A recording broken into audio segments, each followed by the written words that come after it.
Meanwhile, the boy Samuel served the Lord by assisting Eli. Now in those days messages from the Lord were very rare, and visions were quite uncommon. One night Eli, who was almost blind by now, had gone to bed. The lamp of God had not yet gone out, and Samuel was sleeping in the tabernacle near the Ark of God. Suddenly the Lord called out, "Samuel." "Yes," Samuel replied. "What is it?" He got up and ran to Eli. "Here I am. Did you call me?" "I didn't call you," Eli replied. "Go back to bed." So he did.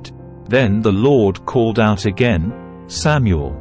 Again Samuel got up and went to Eli. "Here I am. Did you call me?" "I didn't call you, my son," Eli said. "Go back to bed."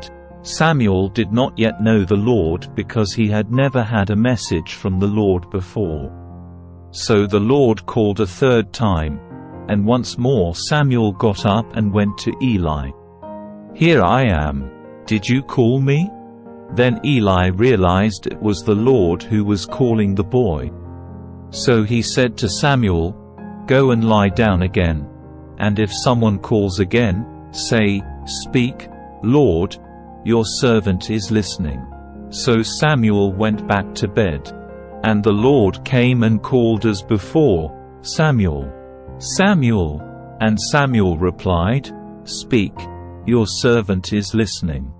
Then the Lord said to Samuel, "I am about to do a shocking thing in Israel. I am going to carry out all my threats against Eli and his family, from beginning to end. I have warned him that judgment is coming upon his family forever, because his sons are blaspheming God and he hasn't disciplined them. So I have vowed that the sins of Eli and his sons will never be forgiven by sacrifices or offerings." Samuel stayed in bed until morning, then got up and opened the doors of the tabernacle as usual. He was afraid to tell Eli what the Lord had said to him. But Eli called out to him, "Samuel, my son." "Here I am," Samuel replied. "What did the Lord say to you? Tell me everything. And may God strike you and even kill you if you hide anything from me." So Samuel told Eli everything. He didn't hold anything back.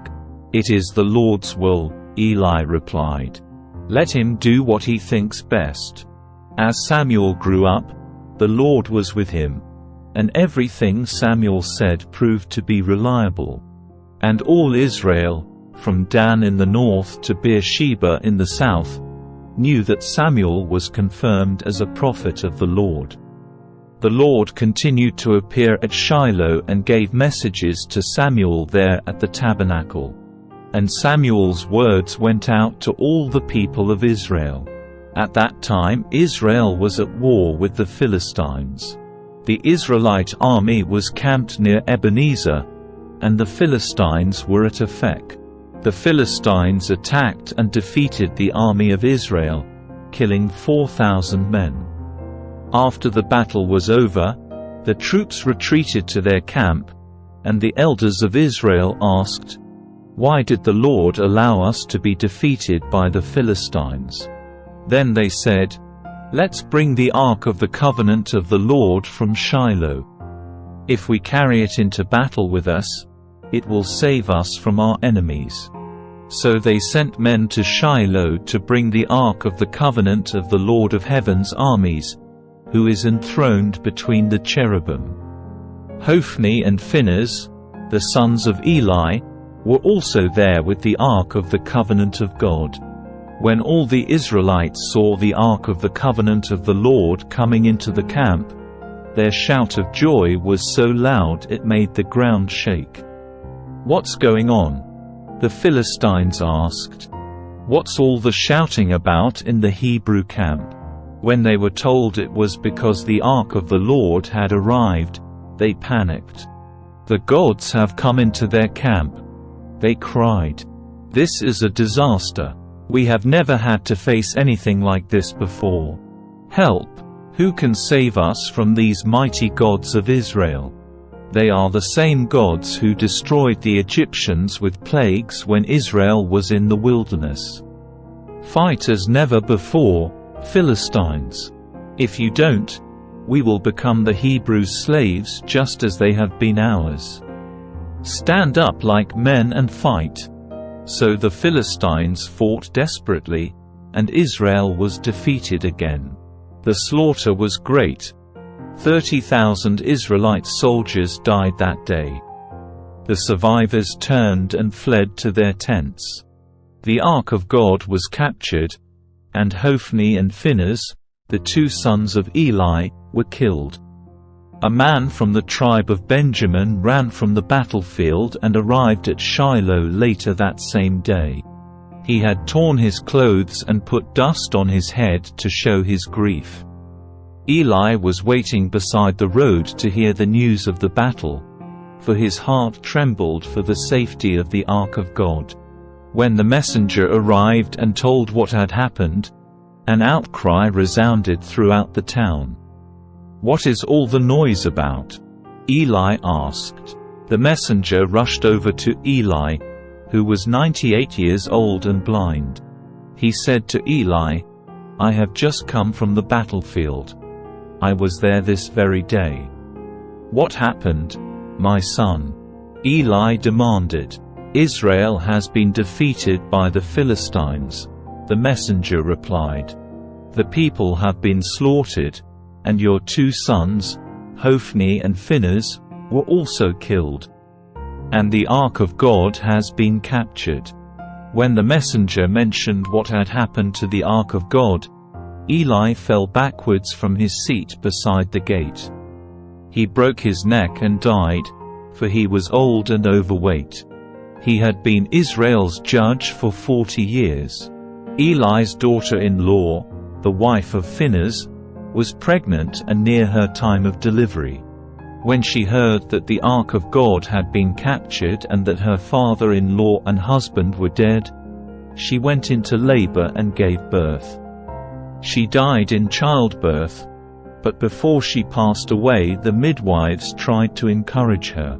"Don't be afraid," they said. "You have a baby boy." But she did not answer or pay attention to them.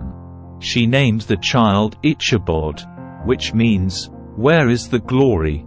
For she said, "Israel's glory is gone." She named him this because the Ark of God had been captured and because her father-in-law and husband were dead. Then she said, "The glory has departed from Israel, for the Ark of God has been captured." After the Philistines captured the Ark of God, they took it from the battleground at Ebenezer to the town of Ashdod. They carried the Ark of God into the temple of Dagon and placed it beside an idol of Dagon. But when the citizens of Ashdod went to see it the next morning, Dagon had fallen with his face to the ground in front of the Ark of the Lord. So they took Dagon and put him in his place again. But the next morning the same thing happened. Dagon had fallen face down before the Ark of the Lord again. This time his head and hands had broken off and were lying in the doorway. Only the trunk of his body was left intact. That is why to this day neither the priests of Dagon nor anyone who enters the temple of Dagon in Ashdod will step on its threshold. Then the Lord's heavy hand struck the people of Ashdod and the nearby villages with a plague of tumors. When the people realized what was happening, they cried out, "We can't keep the Ark of the God of Israel here any longer. He is against us. We will all be destroyed along with Dagon, our God." So they called together the rulers of the Philistine towns and asked, "What should we do with the Ark of the God of Israel?" The rulers discussed it and replied, "Move it to the town of Gath." So they moved the Ark of the God of Israel to Gath. But when the Ark arrived at Gath, the Lord's heavy hand fell on its men, young and old. He struck them with a plague of tumors, and there was a great panic.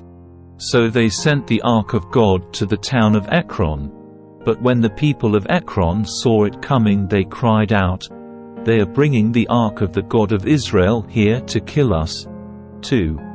The people summoned the Philistine rulers again and begged them, "Please send the Ark of the God of Israel back to its own country, or it will kill us all." For the deadly plague from God had already begun, and great fear was sweeping across the town.